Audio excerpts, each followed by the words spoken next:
Mesdames et messieurs, bonjour. Donc, bienvenue autrefois dans notre chaîne Kelly's Information. Donc, tout d'abord, et comme d'habitude, je vous invite tous à s'abonner dans notre chaîne et activer l'alarme pour que vous puissiez voir nos vidéos partagées à temps. Donc, aujourd'hui, nous allons attaquer un sujet qui est vraiment important au niveau de management de la qualité, au niveau de la gestion de la qualité. Donc, notre sujet intitule la démarche de résolution de problèmes ou bien le principe PDCA. Donc la formation sera animée par moi-même, donc je suis Mohamed Zine, je suis un ingénieur industriel senior avec 8 ans d'expérience au niveau de l'industrie. Je suis actuellement un chef département qualité, sécurité, environnement au sein d'une société. Je suis notamment un auditeur qualifié pour l'ISO normes ISO 9001 et ISO 14001 version 2015. Et aussi je suis un formateur pour tout ce qui est industrie, tout ce qui est qualité, production, maintenance industrielle, gestion de stock, etc. Donc, bienvenue autrefois et on commence notre sujet. Donc, à titre d'introduction, déjà pourquoi est-il nécessaire d'avoir une démarche de résolution de problème? Donc, nous avons tous été confrontés dans notre vie, soit personnelle ou professionnelle, à des problèmes qui se répètent. Donc, ainsi, automatiquement, nous aurons besoin d'une démarche pour résoudre ces problèmes-là. Donc, prenons par exemple la conduite d'une réunion. Donc, on peut trouver plusieurs problèmes relatifs à ça. Par exemple, les participants arrivent en retard, ça c'est un problème. L'objectif de la réunion n'est pas clair. La salle est trop petite, trop froide, trop chaude, etc. Donc, ça c'est un ensemble des problèmes relatifs à la conduite d'une réunion. Donc, la première réaction face à un problème est souvent celle dit, il y a quoi? Faucon. Donc, c'est-à-dire, on peut proposer des solutions, mais le problème, c'est que les solutions proposées ne prennent pas en compte les véritables causes. C'est pour ça qu'on aura besoin d'une démarche à suivre pour éviter ou bien pour résoudre définitivement ces problèmes, dans l'objectif, comme j'ai dit, d'éviter la répétition de ces problèmes. Donc, pour se situer, notre principe PDCA, donc, notre objectif au niveau du management de qualité, comme vous savez, c'est la satisfaction des exigences d'un client ou bien de nos clients. Pour arriver à ce point, on aura besoin d'un système de qualité qui est si basé sur l'organisation. Donc l'organisation soit interne ou externe. Donc pour arriver à une organisation ou bien à une organisation efficace, on aura besoin de ce qu'on appelle l'assurance qualité. L'assurance qualité, donc c'est faire ce qu'on écrit et écrire ce qu'on fait. Donc, après l'assurance qualité, ou bien lorsqu'on arrive à une organisation, on aura toujours besoin de la détection, ou bien d'un système de détection des anomalies relatives à cette organisation, ou bien à cette assurance qualité. Donc, pour arriver à ça, ou bien pour détecter ces anomalies, on utilise ce qu'on appelle la vérification, ou bien ce qu'on appelle un audit. Ensuite, on détecte suivant cet audit, on détecte un ensemble des anomalies, un ensemble des non-conformités, un ensemble des problèmes qui doivent être résolus, et pour la résolution de ces problèmes, on peut utiliser le principe PDCA. Donc pour définir le PDCA, c'est 4 mots-clés. Donc le premier mot-clé, c'est plan en anglais, ou bien préparer. Deuxième mot-clé, do ou dérouler. Troisième mot, check ou contrôler. Et enfin, acte ou assurer. Donc l'objectif général de la démarche de PDCA, c'est de résoudre définitivement nos problèmes et nous améliorer individuellement ou en groupe de manière continue. Ainsi la notion de l'amélioration continue. Alors pour maîtriser notre démarche PDCA, donc nous devons savoir que chaque mot-clé, ou pour chaque mot-clé, il y a plusieurs étapes et plusieurs phases. Prenons par exemple le cas du premier mot-clé, préparer. L'objectif déjà de cette étape, ou bien de ce mot-clé, est de poser le vrai problème, trouver aussi les causes racines et choisir les solutions optimum. C'est-à-dire pour chaque volet, donc on peut trouver plusieurs outils qu'on va aller voir ensemble. Donc pour le mot-clé, ou bien préparer, donc l'étape numéro 1, c'est poser le problème. Donc c'est une étape qui est constituée aussi de 5 phases. La première phase, c'est identifier le problème. Par exemple, comme nous avons vu dans l'introduction, notre problème, c'est la conduite d'une réunion. Deuxième phase, c'est la construction d'un groupe de travail. Donc, généralement, on va voir avec détail quelles sont les conditions pour constituer une bonne équipe ou bien un bon groupe de travail afin d'arriver à résoudre le problème. Ensuite, on doit formaliser le problème. Donc la formalisation de problème, généralement, on peut utiliser l'outil PQQ ou QCP. Donc, suite à l'analyse de qui enrichir éventuellement le groupe de travail. Et ensuite, l'étape ou bien la phase numéro 4, c'est mesurer la situation actuelle. Donc, pour la mesure de la situation actuelle, généralement, on peut mettre en place 10 indicateurs pour évaluer l'état actuel, parce qu'on aura besoin de réévaluer cet état après la mise en place de 10 actions pour résoudre le problème, pour voir est-ce qu'ils sont efficaces ou non. Et ensuite, on définit l'objectif. Donc, la définition de l'objectif aussi peut être utilisée ou bien peut être définie. Donc, l'objectif peut être défini grâce à un indicateur, bien sûr, de performance et aussi grâce à un objectif bien défini, un objectif bien clair. L'étape numéro 2, c'est les causes racines. Donc, pour trouver les causes racines, donc on peut utiliser aussi plusieurs méthodes. Donc, on peut utiliser le brainstorming. Donc, le brainstorming pour collecter un ensemble des causes, pour collecter le maximum possible des informations à partir des experts et des personnes qui sont relatives à ce problème. Ensuite, on doit visualiser les causes. Pour visualiser les causes, ou bien pour schématiser les causes, on peut utiliser le diagramme d'Ishikawa ou bien cause-effet. Donc, pour classer les causes suite à 5 catégories qui sont très connues: la matière, le milieu, la méthode, main-d'œuvre, etc. Ensuite, il y a une phase de hiérarchisation des causes. Pour la hiérarchisation des causes, donc on peut utiliser le vote pondéré pour classer aussi les causes. Et enfin, on valide ces causes, soit par exemple à la méthode qui déjà définit la vote pondéré, ou bien on peut utiliser le diagramme Pareto.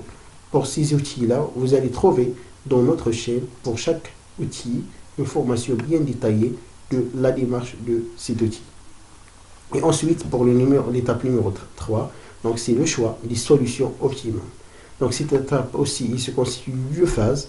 Donc la première phase, c'est la recherche de maximum des solutions. On peut utiliser aussi de la même façon le brainstorming pour collecter des données. Et aussi, on sélectionne les solutions, soit grâce à la méthode vote pondéré ou grâce à la méthode analyse multicritère. Et même, on peut se baser sur le retour d'expérience des agents ou bien des personnes qui sont parties au groupe ou bien qui constituent le groupe de travail. Le deuxième mot-clé, c'est le déroulé. Donc l'objectif, c'est la mise en place ou bien l'établissement d'un plan d'action. Et aussi mettre en place toutes les actions indiquées dans ce plan. Donc pour cette étape, comme j'ai dit, on doit mettre en œuvre la solution retenue dans l'étape ou bien dans la phase numéro 1. Cette étape aussi est constituée de 3 phases. Donc on doit définir la zone d'expérimentation, c'est-à-dire on doit définir le périmètre de plan d'action, c'est-à-dire si on travaille dans une société ou juste pour un service ou un processus, etc. On doit rédiger un plan d'action. Donc la rédaction du plan d'action, on va voir en détail comment rédiger notre plan d'action, bien sûr, en définissant c'est quoi l'action, c'est qui le responsable de l'action, le délai, l'objectif, etc. Et ensuite, la réalisation de toutes les actions définies. Ensuite, pour le troisième mot-clé, qui est contrôler.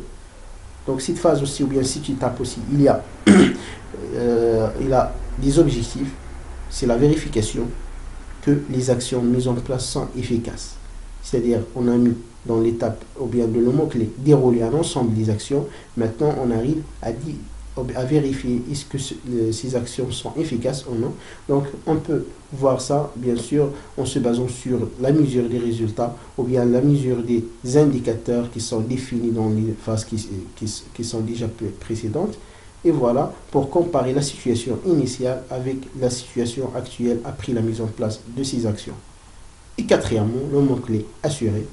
Donc, c'est une phase ou bien c'est un mot-clé qui a pour objectif de vérifier quelles sont les actions mises en place sont efficaces dans le temps ou non. C'est-à-dire, est-ce qu'on est sûr que les actions mises en place restent efficaces pendant le temps? il est généralisé dans le cas où il y a besoin des autres services ou bien des autres unités, etc. C'est-à-dire on peut élargir le périmètre de notre action ou bien de notre plan d'action ou bien la zone d'expérimentation de notre plan d'action, on peut l'élargir. Dans cette étape-là, donc il y a aussi trois phases. Donc premièrement, on doit formaliser les solutions dans certains cas, mettre en place des systèmes anti-erreurs, par exemple un système de détection des anomalies, etc. On peut généraliser les solutions possibles. On peut aussi valoriser le groupe de travail et les personnes ayant mis en œuvre les actions pour les motiver. Juste, il faut ajouter aussi que la généralisation des solutions peuvent, ou bien peut-être, soit sous forme d'un mode opératoire, d'une procédure, ou bien d'une instruction de travail, etc., pour arriver ou bien pour retourner au principe de assurance qualité, qui est écrire ce qu'on fait et faire ce qu'on écrit. Maintenant, pour détailler chaque étape, donc commençons par la première étape qui est poser le problème. Donc, dans cette phase-là, on doit identifier le problème. Donc, on constate un décalage toujours entre la situation souhaitée et la situation réelle. C'est ça la définition d'un problème. Cela peut provenir de l'expression d'une insatisfaction due à un dysfonctionnement ou à une dégradation. Donc, l'identification de problèmes peut survenir lors d'un audit, c'est-à-dire on peut détecter une anomalie, une non-conformité par rapport à une exigence, etc. Mais peut aussi venir de constatations telles que certains clients ne payent en retard, la communication entre les services fonctionne mal, etc.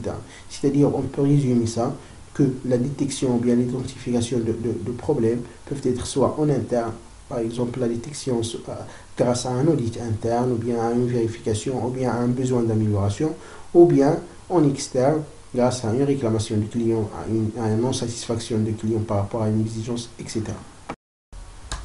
Deuxième phase, c'est la constitution d'un groupe de travail.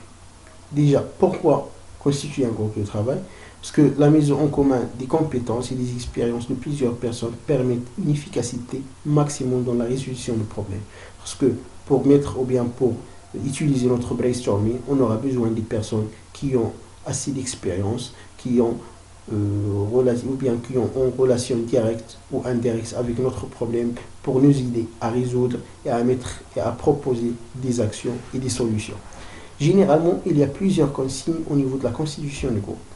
Par exemple, le groupe ne doit pas être trop important.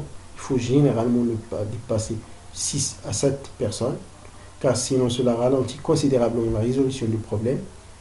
Il doit aussi posséder suffisamment de compétences techniques sur le sujet, c'est-à-dire ce n'est pas la peine d'utiliser des personnes qui vont rien ajouter à notre démarche de résolution du problème. Et aussi, on doit avoir un animateur qui gère, un animateur qui organise la démarche. Cet animateur est garant de la méthode et de la participation de tous, du respect des idées de chacun. Il doit être directif sur la forme, c'est-à-dire la bonne utilisation des outils. Il doit maîtriser les outils qu'on doit utiliser lors de notre démarche. Et on doit respecter tout le monde. Il doit prendre en considération les idées et les opinions de chaque personne. On peut voir ça en détail dans notre chaîne aussi, dans le cours ou bien dans la formation brainstorming et les autres outils de management de la qualité. La troisième étape, c'est la formalisation du problème. C'est une phase primordiale pour réussir notre démarche résolution du problème. Pour appliquer cette étape, donc, on peut utiliser l'outil PQQ OQCCP. Donc, c'est un outil qui est basé sur la réponse à un ensemble de questions qui commence par pourquoi, c'est-à-dire pourquoi on veut mettre cette action, pourquoi on veut résoudre ce problème, etc. Quoi, c'est-à-dire qu'est-ce que je veux, qu'est-ce que je dois faire, etc. Qui, c'est-à-dire quels sont les intervenants, par qui, etc. Ensuite, où, c'est-à-dire quel est le périmètre d'action, ou bien le périmètre de ce problème, quelle est la zone d'expérimentation, quand, donc c'est relatif à un délai, etc. Comment, donc c'est relatif aux moyens et méthodes, combien, tout ce qui est relatif à la quantité, etc. Donc, on doit savoir que la formalisation du problème est une phase, comme j'ai dit, importante pour résoudre le problème. C'est-à-dire, un problème bien défini et facile et simple à résoudre. Prenons par exemple un cas de projet d'achat d'un ordinateur. Donc pourquoi? C'est-à-dire pourquoi faire ça? Pourquoi acheter? Ou bien pourquoi acheter un nouveau ordinateur? Combien? C'est-à-dire combien je dispose pour cet achat? Combien de budget, etc. Qui? Donc qui sont les personnes concernées de cet achat ou bien de ce projet? Qu'est-ce que je veux acheter pour répondre à la question quoi? Où? Quel lieu? Quelle est la zone, etc. La zone d'installation, etc. Et enfin, quand, c'est-à-dire quel est le délai pour faire ou bien pour réaliser ce projet. Donc, c'est l'outil le plus ou bien le plus utilisé pour décrire ou bien pour formaliser l'autre problème. L'étape 4, c'est la mesure de la situation actuelle. Donc, comme j'ai dit, pour mesurer la situation actuelle, donc on doit utiliser un indicateur de performance. Et généralement, c'est mieux d'utiliser un indicateur qui est mesuré. Donc, il est nécessaire de définir un ou plusieurs indicateurs représentatifs du problème. Car dans la partie contrôle de la démarche, il faudra comparer, comme j'ai dit, la valeur des indicateurs à l'état ou bien à la situation initiale et à la situation finale après la mise en place de ces actions. Cela nous permettra de dire est-ce que les actions mises en place sont efficaces ou non. Généralement aussi au niveau des indicateurs, on peut utiliser des indicateurs qui sont du type 0 à 1, par exemple une machine en panne. Donc si la machine elle est en panne, donc l'objectif ou bien l'indicateur désigne directement 0. Si la marche ou bien si la machine est en marche, donc on indique un indicateur ou bien on aura un résultat d'indicateur qui est égal à 1. Mais souvent, c'est mieux d'éviter ces indicateurs ou bien des indicateurs de ce genre et avoir des indicateurs moins triviaux, par exemple le pourcentage ou bien le taux de réalisation d'un projet, par exemple le taux d'arrêt d'une machine, etc.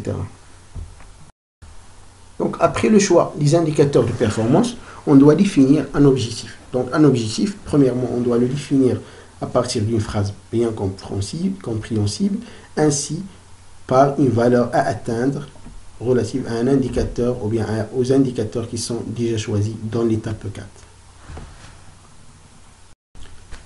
Passons maintenant à l'étape ou bien à la grande étape numéro 2 qui a pour objectif de trouver les causes racines de problèmes. Donc, comme nous avons vu dans l'introduction, donc c'est une étape qui se constitue de 4 phases. C'est la recherche des causes ou bien le brainstorming, la visualisation des causes, la hiérarchisation des causes et enfin la validation des causes principales de ce problème. Donc pour la phase numéro 1 de l'étape 2, c'est la recherche des causes. Donc généralement, comme j'ai dit, la meilleure utile ou bien le meilleur outil, c'est le brainstorming, parce que c'est un outil qui se base sur le fait ou bien sur l'effet de synergie d'un groupe et d'être beaucoup plus efficace qu'une personne seule. En fait, le but de brainstorming est de produire le maximum possible des idées, donc avec un minimum de temps sur un sujet quelconque. Donc ainsi, on peut travailler par l'association d'idées et on peut ajouter aussi que l'idée émise par une personne fait germer une nouvelle idée pour une autre personne. Et comme ça, on peut avoir un maximum possible d'idées, soit relatives à un problème, relatives à des solutions aussi, et surtout, dans notre cas, relatives aux causes. Deuxième étape, ou bien deuxième phase de l'étape numéro 2, c'est la visualisation des causes. Pour visualiser les causes, généralement, on peut utiliser la méthode Ishikawa ou 5M. Donc, c'est une méthode qui se base sur la classification de nos idées ou bien de nos causes en utilisant la matière, c'est-à-dire quelles sont les causes relatives à la matière, pour la matière de tout ce qui est matière première, tout ce qui est consommable et aussi tout ce qui est énergie et information. Aussi, tout ce qui est relatif aux méthodes, donc pour les méthodes, par exemple les procédures, les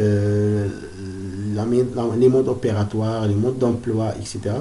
Tout ce qui est relatif matériel, donc tout ce qui est machines, locaux, outillage, ressources matérielles, etc. La main-d'œuvre, tout ce qui est relatif au personnel, compétences, formation, et enfin milieu, donc tout ce qui est relatif au contexte ou bien environnement, par exemple la température du travail, le verrouillis, conditions du travail, ergonomie, etc. Donc, pour mieux comprendre ça, vous pouvez voir aussi une vidéo détaillant la méthode Ishikawa dans notre chaîne. Passons maintenant à la phase numéro 3 de l'étape numéro 2. C'est la hiérarchisation des causes. Donc, hiérarchiser les causes, c'est-à-dire les trier par ordre d'importance. Généralement, on peut utiliser la méthode vote pondéré. Aussi, pour cet outil, il y a plusieurs procédés ou bien il y a plusieurs démarches pour mettre cet outil. Prenons par exemple le cas où il y a un ensemble de personnes qui font partie à un groupe de brainstorming. Premièrement, on a 10 causes identifiées dans la phase précédente. Ensuite, on peut donner pour chaque cause une lettre ou bien un numéro pour l'identifier. Ensuite, on met dans un tableau cet ensemble des causes ou bien des lettres d'identification de ces causes. Et on dispose pour chaque personne, par exemple, 10 points pour voter pour chaque cause. Et on met comme condition, par exemple, pour chaque cause, on ne doit pas avoir plus que 5 points, etc. Donc, on fait ça pour toutes les causes. Et ensuite, on comptabilise ces votes pour chaque cause pour avoir et pour classer ces causes, bien sûr, en fonction du nombre total de points obtenus. Donc, je vous informe que je vais organiser ou bien animer une formation relative à l'outil de vote pondéré et l'ensemble des procédés relatifs à ça dans une vidéo dans notre chaîne. Donc, une fois les causes sont hiérarchisées, on doit valider quelles sont les causes principales. Donc, généralement, dans la phase numéro 3, on obtient un ensemble des causes. On veut classer ou bien on veut définir quelles sont les causes principales. Donc, on peut utiliser la méthode 20-80 ou bien la méthode Pareto. Donc, c'est une démarche aussi simple qui se base sur un graphique. Donc, supposons que nous avons un ensemble des causes, on doit comptabiliser le nombre de réponses, etc. Ensuite, calculer les pourcentages et enfin les pourcentages cumulés pour tracer le graphe, l'ensemble des causes par rapport à pourcentage cumulé pour obtenir notre graphe Pareto. Donc voilà un exemple d'un diagramme de Pareto 20-80. Donc pour valider quelles sont les causes principales, par exemple dans ce cas-là, les causes principales c'est la longueur plus le diamètre, surtout la longueur. Donc généralement il y a une vidéo dans notre chaîne intitulée Loi de Pareto qui détaille quelle est la démarche à suivre pour utiliser cet outil qui est vraiment très important au niveau de la management de la qualité. On peut l'utiliser même dans la production, dans la gestion de stock, etc. Maintenant, on arrive à l'étape numéro 3. Donc, c'est une étape qui a pour objectif de choisir quelles sont les solutions optimales. Donc, cette étape commence par l'étape, ou bien par la phase numéro 1, qui est la recherche des solutions optimales. Donc, généralement, la recherche des solutions, pour la recherche des solutions, on peut utiliser de la même façon que les causes, le brainstorming. Donc, ce sont des solutions, pour trouver des solutions qui sont bien sûr censées à éliminer les causes du problème.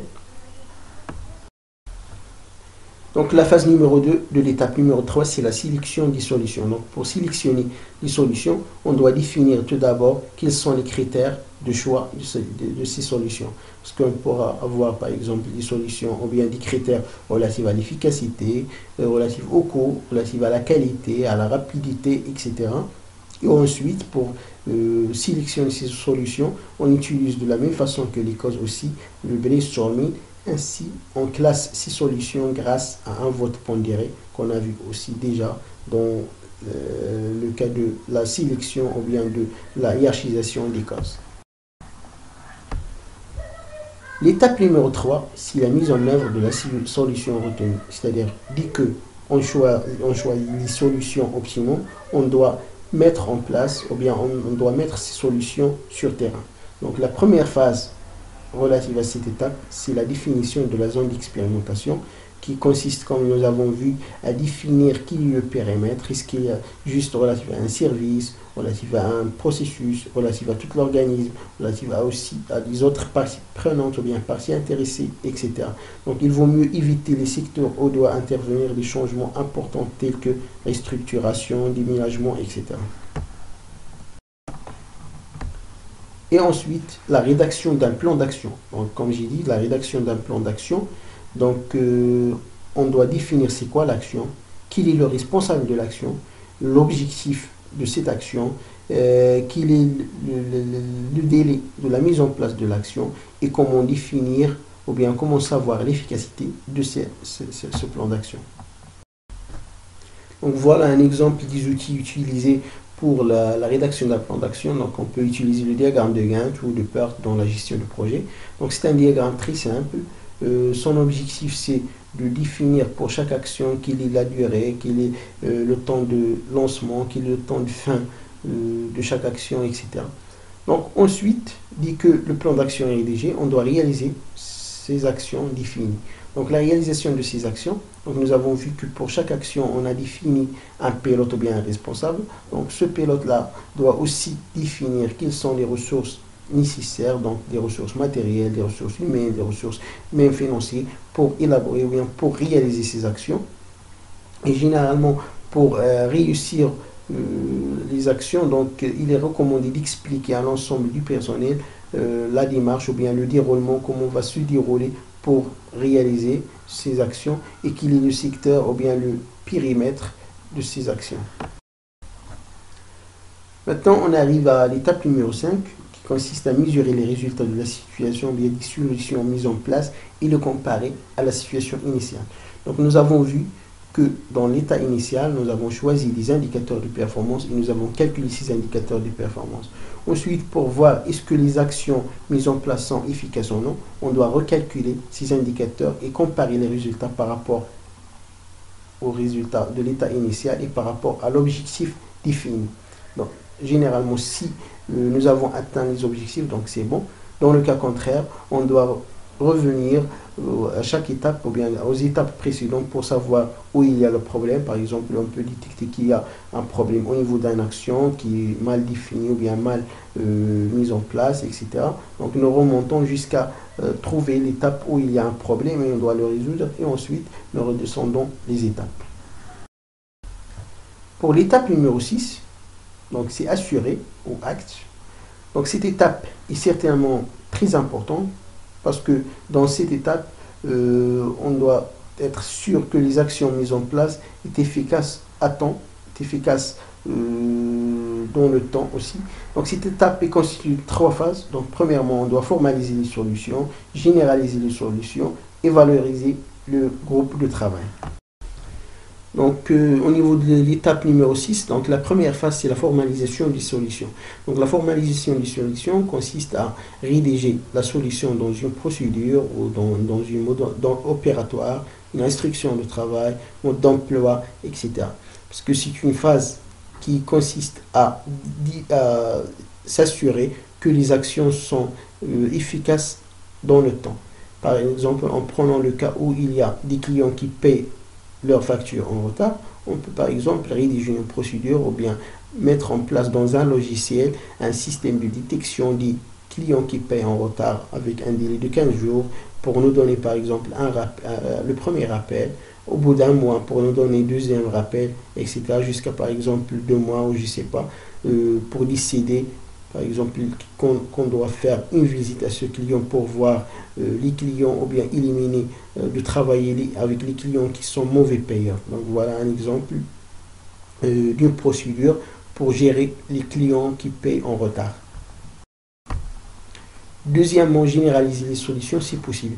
Parfois, par exemple, on met des actions dans un périmètre ou bien dans une zone d'expérimentation. On trouve que ce sont des solutions qui sont efficaces. On peut la généraliser dans les autres processus, les autres services ou bien des autres zones d'expérimentation afin de se bénéficier de l'expérience qui est appliquée dans cette zone.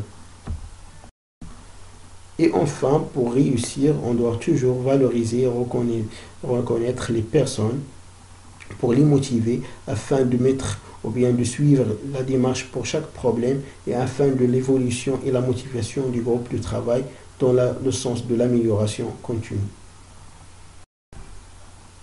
Donc voilà, nous avons fait une formation pour comprendre c'est quoi la démarche à suivre pour résoudre les problèmes industriels ou des problèmes quelconques.